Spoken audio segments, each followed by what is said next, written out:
YouTube, how's it going? Welcome back to the channel. So today, guys, we are gonna use unorthodox build for the Kashtiras, and typically this goes to show that any archetype that you pair with Kashtiras is bound to win. This surfaced days before, and I really wanted to try this one because Swordsoul is one of my favorite archetypes as a synchro deck. So for the deck, we are running 3 copies of Ash Blossom, 2 Cold Graves, 2 Imperms, and 1 copy of Cross of Designator with 2 Maxis. Typically, we are going for 3 copies of Mui, 2 Thea, and of course 2 copy of Long Yuan as our Swordsoul monsters, with the 3 copies of Incredible Actisha that we can just summon any Swordsoul for any Swordsoul monster for that matter. 3 Swordsoul Emergence and a copy of Blackout as our Swordsoul engine. Now for our Kashtira line, we are running with 1 copy of Rise Heart and 1 copy of Theosis, because these 2 cards right here will lock us into Exe summon only. So better gonna go with 1 copy of each, with 1 birth of course. We're maxing out a copy of Kashtira Fenrir and 3 copies of Unicorn with 1 copy of Kashtira Scareclaw for our defensive monster. And then typically we're running 2 copies of Gamma Seal and 1 Nibiru, since a lot of players are running Kashtiras in most of our build. I really use this in the second stage for the Duelist Cup. And I garnered like around from 0 to around 12,000 points just because of this deck alone. Don't tell me how I did that, but I kept on winning with this deck. For the extra deck, we are running 1 copy of Baksha. This card helped me a ton in most of my games. 1 copy of Draco Berserker of the Tenyi, 2 copies of Shishao. Shishao is very important for the deck, that is why we need 2 copies of this. 1 copy Baron on the Floor. You can go with, of course, Sheng Ying or a copy of Sinister Sovereign here, but most of the time you're gonna go with Baron on the Floor for an Omni Negate. 1 copy of Psychic and Punisher, since we have a level 7s and level 4s tuner, we can go for a Psychic and Punisher. For Exe, we have 1 Big Eye, 1 Dark Arm, 2 copies of Shangri-Ira, and 2 copies of Arise Art, which of course for our last link monster we have Shaman of the Tenyi. So you might be questioning why 41 cards. Well, typically you can run with 1 copy of Thea here to make it a 40 card deck, but having an extra Thea is kind of necessary here, because typically most of the time you will have or you'll need Thea if ever you have some Swordsoul monsters in your graveyard. And this was actually helpful from a time also in most of my games. So that is the deck profile for you guys. Let's go towards the replays, and I got 4 replays for you guys today, and I'll see you guys in the outro later along the line. So let's go to the replays. Alright guys, so here we are with the replays, and I got 4 replays for you guys today. So start off, this is a really good hand with 1 Ash Blossom, 1 Incredible Actisha, 1 Long Yuan, 1 Unicorn, and of course our field spell. So insanely good. We start off with our combo, and this is how you build the board with these cards, or typically the Swordsoul Kashtira. So we go Wraith South, get a copy of Rise right here, go for Unicorn. The Wraith South was just baiting a copy of Ash, which he doesn't have any. So Unicorn to the field, get a copy of Theosis, then we go for Ecclesia Summon, going for our Swordsoul play first before we go into our Kashtira, because the Theosis will lock us into Exe monsters only. So go for Shishao, drawing with a copy of Mui, of course, and we're still gonna have additional cards that we can use for our next turn. So we get a copy of Protoss from our draw, and of course the Blackout, which we typically need, but for the sake of this build, we're just gonna summon our Negate. So Baron on the Floor to the field, you can go for Sinister Sovereign here or a copy of Shang Ying, but for the Negate or the Omni Negate, go for Baron on the Floor. And this, with our last combo for the Swordsoul, we are moving towards the Kashtiras. So target our Unicorn, spell summon the Fenrir, get a copy of Unicorn for our follow-up next turn. And then we go for a copy of our Shangri-Ira. Shangri-Ira on the field, spell summon the Rise Heart. Rise Heart will banish the Big Bang, detach 1 from the Big Bang, and of course spell summon the detached monster. So that's typically our board right there, with of course the Rise Heart having an unlimited banish, or a face-up Macro Cosmos. So insanely good board, with or without the Blackout, insanely good as well. So there we go, that is our board. And on his standby phase, we will use the effect of Shangri-Ira to summon Fenrir. So insanely good. Now we are dealing with 8 axes here, so typically this guy just summoned the Gizmic Orochi, which of course banish face down. We can just remove 1 zone on the field.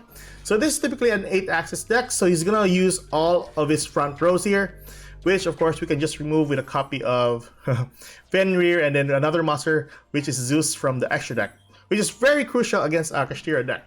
So there we go. That's 2 materials, locking 1 more zone, and the last zone on the farthest left. So he has one more zone here, and he can't do anything exi summon here. And with the third one there, we need to banish one more to lock the last zone at the front. Now the only card that can destroy this field is a copy of Regeki. Typically, we still have protection for Shangri-Ira, but this is a minor misplay on my part because I was too confident. Nevertheless, we still have a negate, of course, that we can actually use. But there we go. Detach one. Don't do this actually, but I just did this just for a follow-up by next turn. As long as this card has a material, you are very safe for your zones. Your opponent cannot summon anything.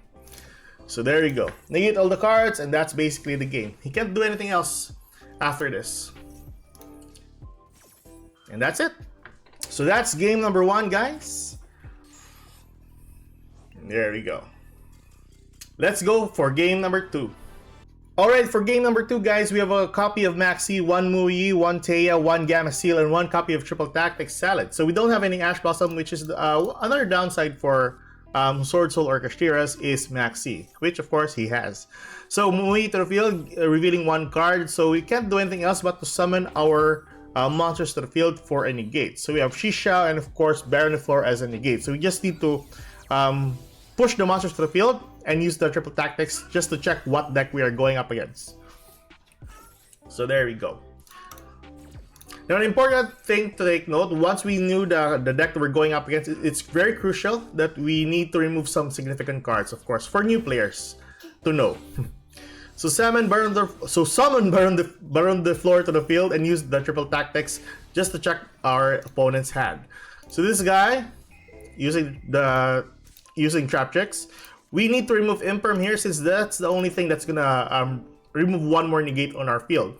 The 2 Cold Graves, it's kind of bad because we can't use Maxi, and of course if we remove 1, there's the other one still usable. Of course, the most important one here is the Pudika. The 3 other Trap Tricks monsters is not really that relevant. I mean, because he will go with Pudika first to get a copy of the field spell, which is not really that bad. So Haltea and the Imperm is the most important one, which of course we choose Imperm here to remove. So typically that's it, and I was correct by the next turn. He went ahead into Pudika first. So we just use the Maxi. We know it's going to be called by the grave, so it doesn't really matter. Yeah, at least we have 1 more called by the grave removed. So he's going to go for Pudika first, trying to get a field spell here, which of course we can just negate with a copy of Shisha. Now, the Trap Tricks archetype needs their normal summon so that they can go into the, what you call this? Shera or Sarah. Luckily, there is the other new Trap Tricks monster that he didn't draw. We were very lucky with our Triple Tactics. So there you go. Holitea dropping a copy of the Trap card, which of course that was the only Trap card that he has. With the effect of Sarah, will negate the Burn of Floor, and that's typically his board. So we're good. So that's game number 2. Let's go for game number 3. Alright guys, so for game number 3 and game number 4, I wasn't really paying attention with most of my games here because I'm always playing YouTube at the background while playing Yu-Gi-Oh! So anyways, there are some misplays with my game here, but it's not really that grand. But we managed to win this game, of course, with the 2 games remaining. So we got 2 copies of Incredible Ecclesia, 1 Kashtira Scarecrow, 1 Gamma Sail, and a copy of Emergence. So not really the best of hand though, but we can manage. Go for Ecclesia, go into Muyi, and then we will get Maxi. So the typical play that like what happened a while ago with the Trap Checks, but we need to know our opponent's deck before we continue on with our summons here. So go for Seashell first. Since we got a copy of another monster from the Shisha and the draw from the Muyi, we got a copy of Triple Tactics here from the draw. And that was very lucky of us. There we go, get a copy of Blackout for our protection. So we go for Triple Tactics. Let's see our hand. And Imperm is right there. Because we can't just remove Pathfinder, he'll just use the Wraith Salt, and we can't remove Wraith Salt because he can just search with a Pathfinder. So typically, the most important one here is a copy of Imperm and a copy of Prosperity. Ash Blossom, we can just remove that if ever. Well, we just need to remove Ash Blossom here for a follow-up next turn. So there we go. Use the effect of Emergence just to remove the Ash Blossom. And that's it. So that's 4 cards on his hand, of course. Now this is typically the misplay that I want to showcase to you guys. So I was very click friendly here. So you got a copy of Unicorn, spell summon the Unicorn, and at this point on, I use the effect of Blackout. I shouldn't have done that because he's only on 2700 attack with my monster on 2800. The only thing he can do here is go into Prosperity, which of course he can get another good card, but it's gonna take like 2 cards on the field, then we can just go for Blackout, which of course, yeah, I did. I did a goof. So he's gonna go for Prosperity here, gonna fast forward this. And the Excavate was really insane as well. So he got a copy of Theosis, spell summoned, or he drew into a copy of Kashtira Scareclaw, use the Theosis, and then by God, we actually managed to win this game. So yeah, Arsenal Falcon to the field, spell summoned Raiders with the 2 level 4s, and then Arc Rebellion. There you go. So luckily, 2 things actually saved us here. It's actually the Prosperity, and of course, yeah, Arc Rebellion can't use the effect because he can only attack with this monster alone. Nevertheless, we managed to pull this off. And with the Blackout in the grave, we can still win. So there we go. Set 1 go. We know that that card is a preparation, so that's not gonna help him. So go trigger or tribute the Unicorn, use the Fenrir, get a copy of Rise Arc here. We still have our normal summon, of course. We spell summon our Ecclesia, get a copy of Thea. Thea will banish the Blackout. We have 2 tokens on the field. There we go. Normal summon our Rise Arc here, and we go for Fenrir going into the Psychic and Punisher. And with that, we're still not done. We're gonna go with a copy of Baksha here, bouncing 2 cards on the field. We know that it's just the preparations at back, but we just need to remove it. So remove the that one, the Arsenal Falcon, tribute itself, spell summon the Tuner, go into the Berserker of the Tenyi, and then spell summon our Swordsoul Kashtira to the field. And with that, we have game. So that was a very close call on my part there. So luckily we managed to focus on the next turn. God damn these YouTube videos. But anyways, yeah, that was the game, and that's game number 3. Let's go for game number 4, which is another misplay. Alright guys, so for our last game and our last misplay, we have 1 Ecclesia, 1 Swordsoul Kashtira, 1 Gamma Seal, 1 Nibiru, and of course our Wraith Soth. So we're going first. We didn't have our best of hand, of course.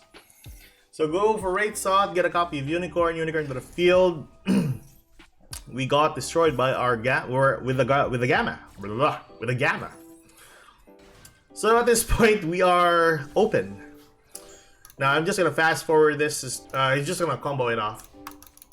I think I just did a goof here with the Nibiru, and of course toggling off along the line. Because I keep on toggling off when it comes to some Nibirus or Maxi. So there he goes, spell summon some monsters. We go for Nibiru. I don't want him to get the trap card, of course. But he still managed to get the hold of a trap card, and that's basically it. So yeah, I did really a goof. Removing the Wraith Soth and going for Psychic and Punisher. Banishing my card. Now I could have just summoned the Swordsoul Kashtira here because we have a Swordsoul Kashtira monster in our graveyard. Like I said, I toggled off. So I almost lost this game because of it. Luckily, he's just 7,900 and 100 shy for that matter. So at this point, he doesn't have any Punk monster in the field, so that Nashiwari Surprise doesn't really matter. Tribute his Psychic and Punisher for Gamma Seal, and we can do our combo. Ecclesia is going to be tributed, go for a copy of Mui, revealing our copy of Emergence. We will get Effect Veiler, not a problem because we still have Emergence. Use the effect of Swordsoul Kashtira here, and of course, since we have 100 life points, we can summon our own Psychic and Punisher. So there you go. Use this, the Emergence, get a copy of Thea on the field. We banish our copy of Emergence and summon our token here. And we summon our Psychic and Punisher. So that is the game there, guys. So never toggle off unattended, and of course, don't watch YouTube during a game. So that is the game, guys. Let's go back to the outro. So that is the deck profile for you guys today, and those were the replays. Hope you enjoyed this kind of content. Like and subscribe for more contents like this, and I'll see you guys in the next video. Goodbye.